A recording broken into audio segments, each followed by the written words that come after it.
오늘 이 예배에 참여한 여러분들을 주의 이름으로 환영하고 축복합니다. 아멘. 우리 이번 달의 주제인 것처럼요, 우리 시간에 옆 사람하고 인사하겠습니다. 이 시간 당신은 나에게 가장 소중한 분이십니다. 이렇게 인사할까요? 이 시간 당신은 나에게 가장 소중한 분이십니다. 그리고 우리가 많이 하는 인사말, 사랑하고 축복합니다. 인사할까요? 사랑하고 축복합니다. 우리는 이번 4월 한 달 동안 가까이 있는 것에 대한 소중함을 배우고 있습니다.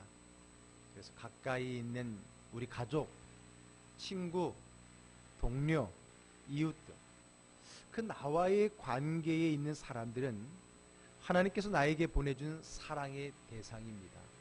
그리고 그 관계를 통해서 하나님은 생명과 구원이 흘러가기를 원하십니다.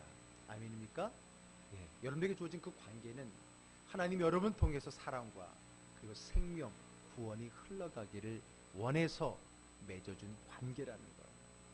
그래서 그 관계를 사랑과 생명과 구원의 관계로 누리지 못하는 것은 우리가 바른 삶을 살지 못하는 것과 같습니다. 두 번째로, 우리 가까이 있는 사람은 곧 하나님의 사명이라고 그랬습니다. 하나님은 이 사람을 통해 나에게 새로운 사명을 주신다 그랬죠. 그래서 내 옆에 있는 사람이 누군가, 그것을 우리가 세밀하게 바라보는 것은 나에게 맡기신 하나님의 사명을 발견하는 것과 같습니다. 그 사명을 우리는 깨달아야 되고 그 사명의 자리로 나아가야 됩니다. 그리고 세 번째 시간에는 내가 예배드리는 나의 교회, 이 교회가 내 영혼의 안식처라고 말씀했습니다. 교회는 많지만은 내 기도 소리, 내 찬송 소리가 머물러 있는 곳, 나의 이름이 새벽마다 목사님의 입술을 통해서 기도로 하늘로 올라가는 그곳이 바로 내 영혼의 안식처라 했습니다. 그리고 오늘 네 번째, 우리 가까이 있는 소중한 것 마지막 한 가지는요, 다름 아닌 여러분의 담임 목사, 바로 저입니다. 제가 직접 내가 여러분들에게 소중한 사람이라고 말하는 게 쉽지 않습니다. 쉽지 않았습니다. 교만한 사람처럼 보일까 봐요. 그러나 교만해 보일까봐 신앙의 원리를 말하지 않고 가르치지 않는다면 그것은 어쩌면 더 교만한 것일 겁니다. 나아가서 나에게 맡겨진 임무를 감당하지 않는 직무유기에 죄가 추가될 거라고 생각하게 됩니다. 그래서 저는 처음으로 담임 목사인 저의 소중함에 대해서 오늘 말씀드리려고 합니다. 저는 이것을 놓고요, 많이 갈등하고 또 기도했습니다. 이 설교를 해야 되나? 이 말씀을 나누어야 되나? 이것을 가르쳐야 되나? 그러나 이젠 말할 수 있습니다. 그리고 이제는 말해야 된다는 겁니다. 이것이 하나님의 말씀이고 바로 여러분들이 은혜와 복을 받는 비결이라면 돌을 맞더라도 전해야 됩니다. 사실 그래서 여러분, 지난 주일 제가 한 가지 광고를 하려고 했었어요. 다음 주에는, 즉 오늘, 혹 마음의 주제를 미리 알려드리고 혹시 이 설교가 마음에 부담이 되거나 혹시 마음에 시험이 될 것 같은 사람은 다른 교회에서 예배를 들으시라고 이번 한 주만. 그리고 초신자들 전도할 사람이 있으면은 이왕이면 한 주만 좀 미뤄달라.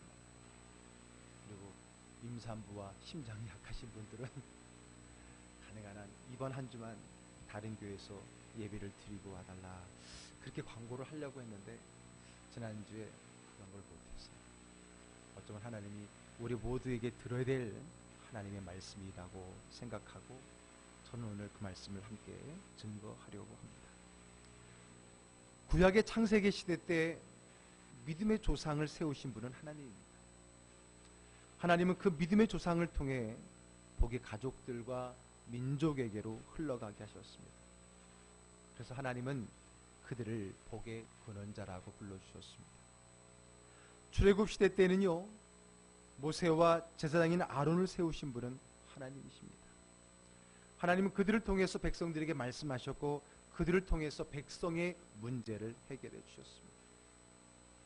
가나안 정착 후에도 제사장과 예언자들을 세우신 분도 하나님이십니다. 하나님은 그들을 통해 말씀하셨고 그들을 통해 백성들에게 복을 내려주셨습니다. 이 땅에 하나님께서 친히 인간의 몸을 입고 오신 예수님의 시대에는요, 예수님께서 친히 그 일을 감당해 주셨습니다. 그리고 예수님께서 승천하신 후에는 예수님 이 땅에 교회를 세우시고 그 일을 사도들에게 위임하셨습니다. 그리고 오늘날 교회와 그 교회의 사도로 부름받은 목회자들에게 주님은 여전히 그 사명을 위임해 주셨습니다. 교회를 세우신 분도, 사도의 직분을 이어갈 목회자를 세운 분도 우리 주님이십니다. 하나님이 이렇게 하나님과 성도들 사이에 중보자를 세우시고 그들을 통해서 은혜와 복을 흘려 보내주시는 겁니다. 자, 오늘 본문은요, 그 중에서도 출애굽 시대 때 하나님께서 이스라엘 백성의 중재자였던 이 모세의 모습이 어떻게 그가 하나님과 백성의 중보자였는지, 어떤 중보의 사역을 감당했는지, 그 역할이 얼마나 중요한지를 오늘 우리에게 가르쳐주고 있습니다. 우리가 잘 알듯이요, 출애굽한 이스라엘 백성들은 원망과 불평 덩어리들이었습니다. 조금만 힘들고 어려우면 금방 모세와 아론을 원망하고 더 나아가서 하나님을 원망했던 사람들입니다. 차라리 애굽에서 노예로 사는 것이 낫지 않겠냐, 우리가 죽을 데가 없어서 여기까지 나와서 죽어야 되느냐 등등. 출애굽 40년 내내 문제가 생기기만 하면 불평과 원망을 쏟아내었던 그러한 백성들이 이스라엘 백성들이었습니다. 그러한 분평을 다 받은 사람이 바로 모세였었습니다. 그러나 그런 불평을 들을 때마다 모세는요, 늘 하나님 앞에 엎드렸던 것입니다. 그들의 원망과 불평의 그 마음의 내용을 가지고 하나님 앞에 무릎 꿇고 엎드리며 하나님 앞에 부르짖어 기도했어. 결국은 도움을 구하여 하나님의 구원을 얻어내고 하나님의 은혜를 얻어내어서 결국은 해결을 하는 내용들을 우리는 출애굽기부터 신명기까지 계속되어지는 모세 중보자의 사역의 말씀을 오늘 성경을 통해 확인할 수가 있습니다. 특별히 오늘 본문은 그 중에서도 가장 심각했던 이스라엘 백성들의 불평과 그것을 중보해낸 모세에 대한 말씀입니다. 출애굽한 이스라엘 백성들은요, 우여곡절 끝에 가나안 땅 가까이 왔을 때입니다. 이제 목적지인 가나안을 앞에 두고 먼저 그 땅을 정탐하기 위해서 12명을 뽑아서 그 땅에 보내게 됩니다. 그리고 정탐을 하고 온 사람들의 이야기를 듣는데, 그런데 그 중에 대부분의 사람이었던 이 10명의 사람들이 부정적인 보고를 쏟아냅니다. 그들의 성은 너무나 견고하고 그들은 너무나 훈련된 군인들이라 우리가 들어가면 다 죽습니다. 그렇게 보고를 했던 겁니다.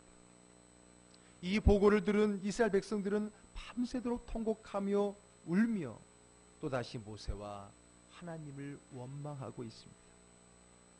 12명 중에 2명이 우리가 알고 있는 여호수아와 갈렙이 아닙니다.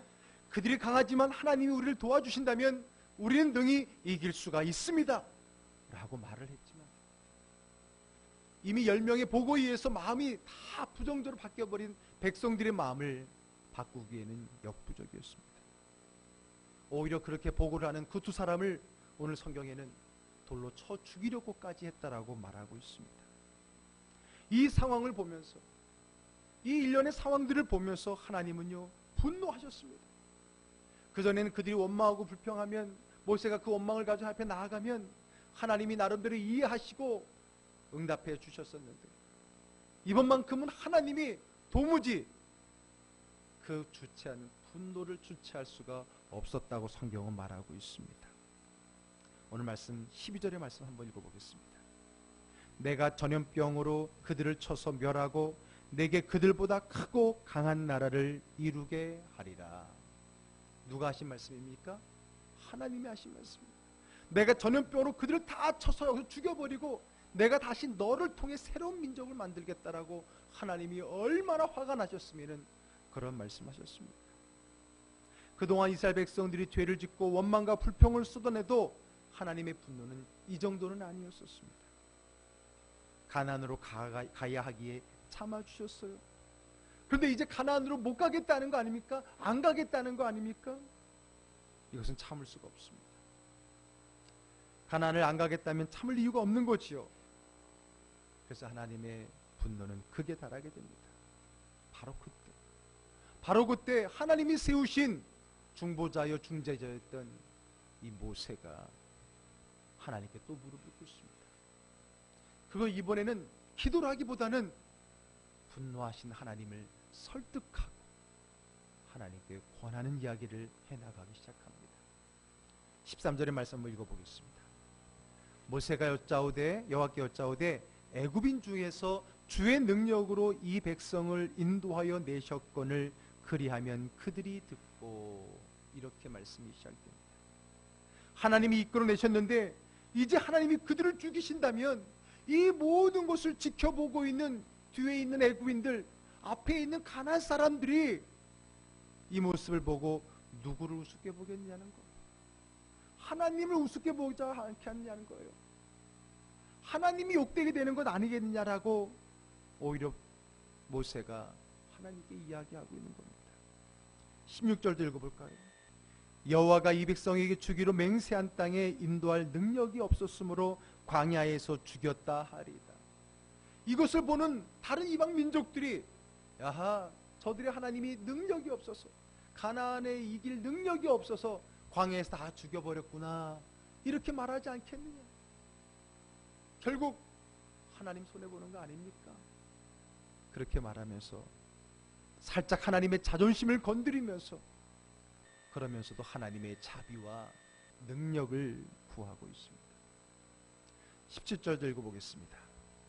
이제 구하옵나니 이미 말씀하신 대로 주의 큰 권능을 나타내옵소서. 아멘. 더 나아가서 하나님께 아부하고 하나님을 높이 띄워드리기까지 합니다. 그리고 19절을 보겠습니다. 크게 읽어보세요. 구하옵나니 주의 인자의 관대하심을 따라 이 백성의 죄악을 사하시되 애굽에서부터 지금까지 이 백성을 사하신 것 같이 사하시옵소서. 아멘. 모세는 지금 자기를 원망하며 자기를 힘들게 한 이스라엘 백성들을 위해서 이렇게 하나님을 설득하고 중보하고 있습니다. 지금까지 하나님 참고 인내하시면서 지켜주시고 보호해주셨던 것처럼 앞으로도 지금도 그리해 주십시오라고 하나님 앞에 간곡하게 중보기도 하고 있는 바울의 모습을 보게 됩니다. 그랬더니 하나님이 어떻게 하셨을까요? 20절의 말씀이 있습니다. 여호와께서 이르시되 내가 내 말대로 사하노라. 아멘. 조금 전까지만 해도 온 백성을 한 번에 보내버릴 듯한 그 분노의 마음을 가졌던 그 하나님께서 오늘 이 모세의 진심 어린 그 중보의 기도를 들으시고 하나님이 마음을 움직이시고 그의 말을 들어주신 겁니다. 내가 너의 말대로 이스라엘 백성의 죄를 사하노라라고 말씀하셨습니다. 하나님은 지금 심판을 거두셨습니다. 왜요? 누구 때문에요? 누구 때문에? 바로 중보자인 모세 때문에, 그의 기도 때문에. 그렇습니다. 이게 중보자의 역할입니다. 하나님이 중보자를 세우신 이유입니다. 이제 하나님과 성도 사이에는 그런 중재자가 필요했기 때문입니다. 그런 하나님께서 오늘날 또 다른 우리와 하나님의 사이의 중보자로서, 중재자로서 목회자를 세우신 줄로 믿으시기를 바랍니다. 못 믿으시는 분 믿으시기를 주의 이름으로 축복합니다. 여기까지 오는 2년 동안, 아니 앞으로 38년을 더 광야를 가는 동안 계속해서 이스라엘 백성을, 모세를 원망하고 하나님을 원망합니다. 우리 잘 알잖아요. 그러나 그들과 하나님 사이에 모세가 있었기에 그들은 결국 가나안에 들어갈 수 있었던 것입니다. 이스라엘 백성들이 원망하고 불평할 때마다 모세는 하나님 앞에 엎드리고 부르짖어 기도하면서 응답을 받아냈습니다. 그래서 백성들의 문제를 해결해 나갔습니다. 홍해가 갈라졌고 마라의 쓴물이 단물로 바뀌었고요, 반석에서 물이 나오게 되었고 하늘에서 만나가 나왔고 메추라기가 스스로 날아오는 역사가 일어났습니다. 그들이 원망했지만은 그 원망을 가지고 무릎 꿇었던 그 모세의 기도 덕에 하나님은 이런 모든 은혜와 기적을 모세의 기도 후에, 모세의 그 이스라엘 백성을 향한 축복의 기도 위에 항상 더해 주셨던 것을 우리는 성경을 통해서 충분히 확인할 수 있습니다. 그래서 모세의 중보와 중재를 통해서 이스라엘 백성들은 하나님의 보호와 은혜를 받으며 이 광야에서 살아남게 되었고 결국은 가나안 땅에 들어갈 수 있게 된 겁니다. 그렇습니다. 모세는 이스라엘 백성들에게 축복의 통로고 은혜의 통로였습니다. 이것이 하나님께서 모세를 그리고 오늘날 목회자를 세우신 이유입니다. 민수기 6장 끝부분으로 한번 가보겠습니다. 하나님께서 모세를 통해 제사장인 아론과 그의 아들들에게 주신 말씀이 나오는데 23절 말씀 한번 같이 읽어볼까요? 아론과 그의 아들들에게 말하여 이르기를 너희는 이스라엘 자손을 위하여 이렇게 축복하여 이르되 라고 말합니다. 여러분, 하나님께서 직접 복을 주시지 않고 제사장을 세워놓고 또는 모세를 세워놓고 너희 백성들을 위하여 이렇게 축복하라, 이렇게 복을 나에게 빌어라 라고 말합니다. 그럴 때 내가 그 복을 주겠다 그랬습니다. 하나님이 알아서 주시는 것이 아니라 축복의 사람을 세워놓고 그들을 통하여 복을 빌게 하고 그 복을 내려주시겠다라고 하나님이 말씀하고 그 방법을 제시해 주고 있습니다. 그리고 이어서 어떤 축복을 할지, 어떤 복을 빌 것인지를 세 가지를 말씀해 주고 있는데 24절에는 하나님의 지키심, 즉 보호의 복을 빌라고 그랬고요. 25절에는 하나님의 은혜의 복을 빌라고 그랬고요. 26절에는 평강의 복을 빌라고 그랬습니다. 저도 그래서 이 말씀을 따라서 우리 교회 성도들을 위해서 기도할 때 이 세 가지를 항상 기본으로 기도합니다. 하나님이 지키고 보호해 주옵소서. 하나님이 저들에게 은혜와 복을 내려 주옵소서. 하나님이 저들의 마음에 평강을 주시옵소서. 이것은 제사장과 오늘날 목회자들에게 주시는, 너희가 이렇게 너희에 맡겨진 양떼들을 위하여 나에게 축복하라라고 하는, 나에게 복을 빌라고 하는 하나님의 지엄한 명령이기 때문에 그렇습니다. 백성들을 위해 이렇게 축복하게 하십니다. 그러면서 하나님께서 하신 말씀 27절의 말씀을 좀 한번 크게 한번 읽어보세요. 함께 읽겠습니다. 그들은 이같이 내 이름으로 이스라엘 자손에게 축복할지니 내가 그들에게 복을 주리라. 아멘. 제사장들이, 주의 종들이 이렇게 복을 나에게 빈다면, 축복은 복을 비는 거니까요. 복을 빈다면 내가 그 복을 그들에게 주겠다라고 말씀합니다. 하나님께서 그냥 복을 주시는 것이 아니라 제사장들이 복을 빌어주는 축복을 통해서 복을 주시겠다는 거예요. 그래서 제사장은 오늘날, 목회자는 성도들을 위해서 축복하며 복을 비는 것이고 하나님은 그 축복을 통해 성도들에게 복을 내려주시는 것입니다. 하나님께서 교회와 목회자를 세우신 이유가 바로 여기에 있습니다. 그러므로 목회자는요, 여러분들에게 있어서의 축복의 도구이자 복의 통로임을 믿으시기를 바랍니다. 아멘. 크게 아멘 하세요. 목회자는, 주의 종은 여러분들의 축복의 통로이자 복의 통로임을 믿으시기를 바랍니다. 아멘. 축복은 올라가는 거고요, 복을 비는 거니까 복은 내려오는 겁니다. 용어에 혼란하면 안 됩니다. 목회자는 축복의 통로이고 그 복이 나에게 내려오는 복의 통로라고 하는 겁니다. 그러니 여러분, 소중합니까? 아니면 쓸데없습니까? 통로가 막히면 복이 흘러올 수 없습니다. 통로가 연약하면 터질 수 있습니다. 통로가 오염되면 좋은 것이, 옳은 것이 나에게 올 수가 없습니다.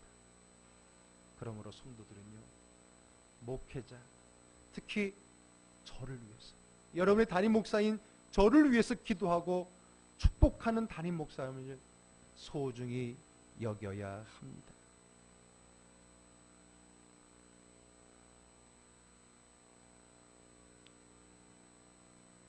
이것이 바로 여러분 자신을 위한 것이고 여러분이 크게 복을 받는 비결임을 믿으시기를 바랍니다. 아멘. 자, 그렇다면 어떻게 우리가 나에게 맡겨진 축복의 통로요, 복의 통로인 우리 담임 목사님을 소중히 여길 수 있을까? 어떻게 해야 소중히 여기는 것이 되어줄 것인가?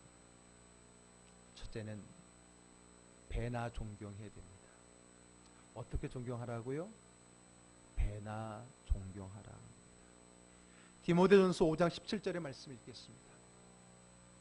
잘 다스리는 장로들은 배나 존경할 자로 알되 말씀과 가르침에 수고하는 이들에게는 더욱 그리할 것이니라. 아멘. 여기서 장로는요, 성경에서 장로는 오늘날 목회자를 이야기하는 겁니다. 아니, 목회자와 장로 모두를 말하는 거죠. 특별히 말씀을 가르치는 장로는 오늘날 목회자를 이야기하는 것입니다.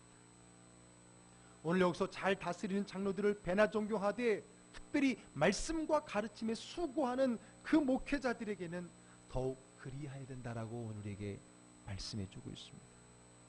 그들을 배나 존경하라고 말하고 특히 말씀을 가르치는 목회자에게는 더욱, 배나에다가 더욱이니까 따따블 아닙니까? 더욱 그리하라고 합니다. 그런데 여러분, 여기서 존경이라는 단어는 단순한 마음의 표현이 아닙니다. 원어에서는요, 단순한 마음의 표현이 아니라 실제적인 존경의 표현을 말하고 있습니다. 그래서 여러분, 번역성경을 쭉 구별해서 보게 되면 공동번역성경에서는요, 갑절의 대우라고 말하고 있습니다. 번역하고 있습니다. 그리고 새번역성경에는요, 이 존경이라는 단어에다가 줄을 달아놓고 밑에 뭐라고 쓰고 있냐면 보상 또는 보수라고 구체적으로 줄을 달고 있는 것을 보게 됩니다. 왜냐하면 존경의 마음은 절대 마음만으로 존재하지 않습니다. 마음은 원이로되 그거는 사실 핑계입니다. 마음이 없기 때문일 것이 많습니다.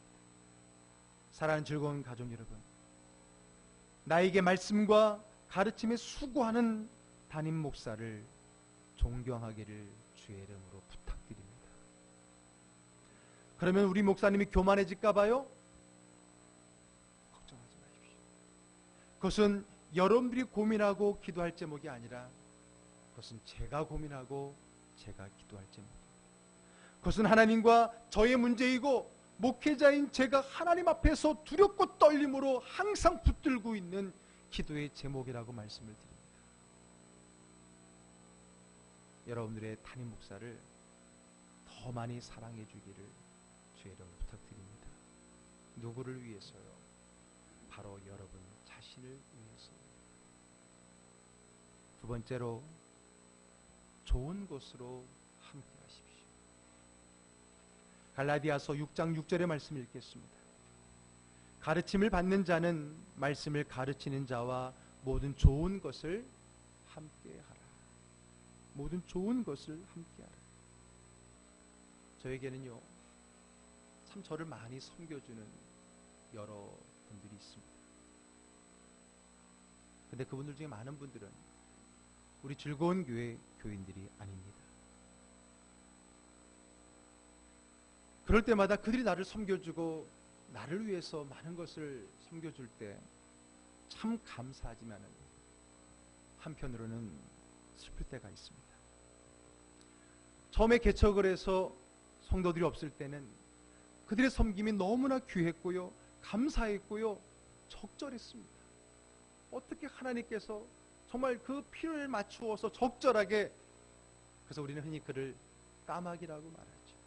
그 까마귀를 통해 엘리야를 먹이셨던 그 하나님을 저는 개척 초기에 정말 많이 경험할 수 있었습니다.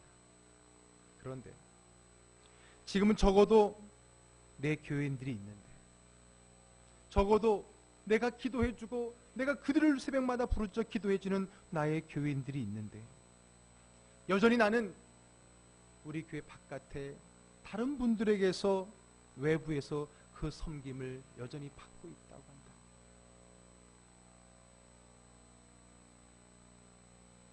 밥 한번 사드리겠다고 찾아오는 분, 기도하는 가운데 목사님께 이 물질을 드려야 되겠다고 감동이 와서 봉투를 들고 찾아오시는 분. 좋은 게 생겼는데 목사님 생각나서 목사님과 목사님 가정과 나누고 싶다고 가지고 오시는 분. 명절이라고 잊지 않고 여전히 선물을 보내오시는 분. 그런데 그들이 다 제가 새벽마다 기도하는 우리 교회 성도들이 아니랍니다. 그런 섬김을 받으면 지금까지 나와 우리 가족을 잊지 않고 섬겨주어서 너무 감사하지만 왠지 한쪽의 마음이 아픈 것은 무엇일까요?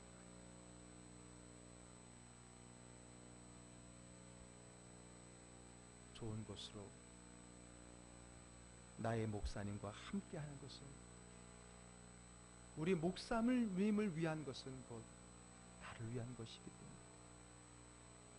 여러분 오해하지 마십시오. 제가 개척하고 만 12년 좀 안 됐지만 12년 만에 처음으로 하는 설교이자 또 앞으로 이 설교 더 하게 될지는 모르겠지만 오늘 기도하고 준비하면서 늘 하신 이 말씀에 오해가 없기를 바라고, 여러분들에게 주신 그 하나님의 음성을 잘 받아들일 수 있기를 주의 이름으로 축복합니다. 여러분들을 위해 기도하는 그 목회자가 어떤 모습을 하고 있을 때에 그것이 나에게 유익이 되는 건가를 우리 한번 생각해 보자라고 하는 겁니다. 어떤 분들이 우리 집에 고구마가 너무 많아서 못 먹고 썩어서 버렸다. 그건 자랑이 아닙니다. 자랑이 아닙니다. 좋은 것을 함께 나누는, 그것이 목회자가 아니더라도 그것은 죄인 거예요. 그것은 우리가 하나님 앞에 무릎 꿇고 회개해야 될 내용이라고 합니다. 세 번째로, 어떻게 나에게 세워진 나의 축복의 통로요 복의 통로인 우리 목사님을 소중히 여기는 방법이 무엇일까요? 세 번째는요, 무엇보다 중요한 것은 바로 담임 목사와 그 가정을 위해서 기도해 주는 것입니다. 아멘. 로마서 15장 30절의 말씀 들어보겠습니다. 함께 있습니다. 형제들아, 내가 우리 주 예수 그리스도와 성령의 사랑으로 말미암아 너희를 권하노니 너희 기도에 나와 힘을 같이하여 나를 위하여 하나님께 빌어. 바울 사도는 로마서뿐만 아니라 늘 그의 교회들에게, 성도들에게 서신을 보낼 때마다 나를 위해 기도해달라고 말합니다. 기도는 일방적인 게 아닙니다. 중보기도는 일방적인 것이 아닙니다. 믿음 좋은 사람이 믿음 수준 낮은 사람을 위한 기도가 중보기도만이 아닙니다. 우리는 모두를 위해서 할 수 있는 것, 그것이 중보기도입니다. 또 해야만 됩니다. 앞에도 말씀드렸지만 담임 목사는 어쩌면 가장 큰 어둠의 영혼의 타겟입니다. 여러분, 전쟁을 할 때 제일 먼저 공격하는 게 뭐예요? 졸개들 많이 죽여봤자 소용없어요. 그 모든 것을 지휘하는 지휘관을 공격해서 그것을 무력화시키면 수많은 그 졸개들은 다 흩어지게 되어 있는 거거든요. 어둠의 영혼도 그 전략을 알아요. 그래서 오늘날 사탄은 이 영적 지도자들을 유혹하고 미혹하고 힘들게 해서 넘어뜨리려 하고 있다는 겁니다. 그 누구보다도 중보 기도가 필요한 사람은 바로 여러분들 앞에 서 있는 주의 종이라고 하는 겁니다. 그것을 바울 사도는 알기 때문에 늘 편지를 쓸 때마다 자기가 기도하고 있지만은 늘 그들에게도 나를 위해, 우리들을 위해, 이 목회자 그룹들, 사도들을 위해, 선교사들을 위해 기도해달라고 그 말을 잊지 않고 있는 것입니다. 저는 이번 달 설교를 항상 미리미리 준비하면서 시리즈를 하고 제 주제를 정하고 현수막을 또 만들기 때문에 오늘 마지막 주제를 다름 아닌 목회자로 해야 되겠다라고 마음을 먹고 기도로 참 많이 준비했습니다. 생각해봤습니다. 해야 되나 말아야 되나도 하나님 앞에 무릎 꿇고 기도하면서 하나님께 여쭙기도 했었습니다. 그리고 하나님께서 하실 수 있도록 길을 열어주셨고, 오늘 다름 아닌 가장 힘들고 어려운 주제일 수 있는 오늘의 이 주제를 말씀을 준비하고 있었는데 놀라운 건요, 이번 달 저랑 성역 공부하고 있는데 어떤 한 성도님이 자기가 요즘에 읽고 있는 책을 가져와서 보여주는데 그 중에 한 책이 바로 이 책입니다. 우리 목사님은 내가 지킨다. 소제목은 목회자를 위해 이렇게 기도하라 라는 책이었어요. 저도 이 책이 있는지 몰랐는데 그분이 서점에 가서 이 책을 발견하고 사서 이 책을 읽고 있다라고 저에게 보여줍니다. 아니, 제가 마지막 주에 이 설교를 할 줄 아직 아무한테도 말을 안 했는데 어떻게 하나님은 그 성도를 통해서 이미 앞서가서 이러한 책을 읽게 하셨는지 모릅니다. 그래서요, 저도 얼른 달려가서 이 책을 사서 읽어보았습니다. 어떻게 주의 종들을 위해서 기도해야 되는 거지, 그게 왜 중요한지를 오늘 이 책이 잘 설명해 주고 있습니다. 목회자들은 오늘날 많은 영적인 도전과 공격을 받고 있다. 그것을 위해서 우리가 그들을 위해서 기도하지 않으면 단순히 그 목회자 한 사람이 무너지는 것이 아니라 교회가 무너지는 것이고, 교회가 무너지는 것은 곧 내가 무너진다라고 하는 겁니다. 목회사를 위해서만이 아니라 결국 나의 믿음을 위해서 우리는 목회자를 위해 더 열심히 무릎 꿇고 기도해야 된다라고 오늘에게 가르쳐주고 있습니다. 여러분, 부탁드립니다. 저와 저희 가정을 위해서 기도해 주시길 부탁드립니다. 저도 여러분들을 위해 새벽마다 여러분들을 위해 기도하겠습니다. 저의 기도가 식지 않도록, 저의 기도에 능력이 빠지지 않도록, 저의 말씀에 하나님의 음성이 사라지지 않도록 기도해 주시기를 주의 이름으로 부탁드립니다.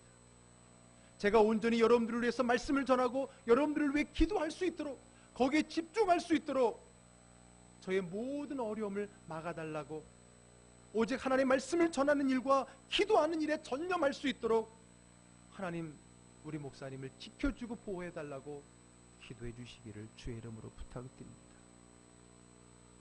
오늘 이 책에 보니까 주의 종이 여러분들이 주의 종을 축복하는 그 축복이 다시 주의 종을 통해서 배가 되어서 여러분들에게 다가올 거라고 분명하게 근거를 가지고 말씀해 주고 있는 것을 보게 됩니다. 우리는 연약하고 어둠의 영은 여러분들을 흔들고 교회를 흔들기 위해서 목회자를 먼저 넘어뜨리려고 합니다.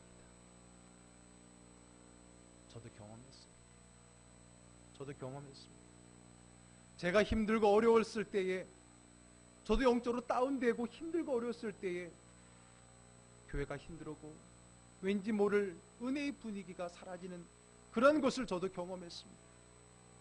내가 힘들고 마음이 상하고 내가 지치면은 당장 그 영향력이 우리 교회와 성도들에게 일어나고 있다는 것을 저는 뼈저리게 느꼈습니다.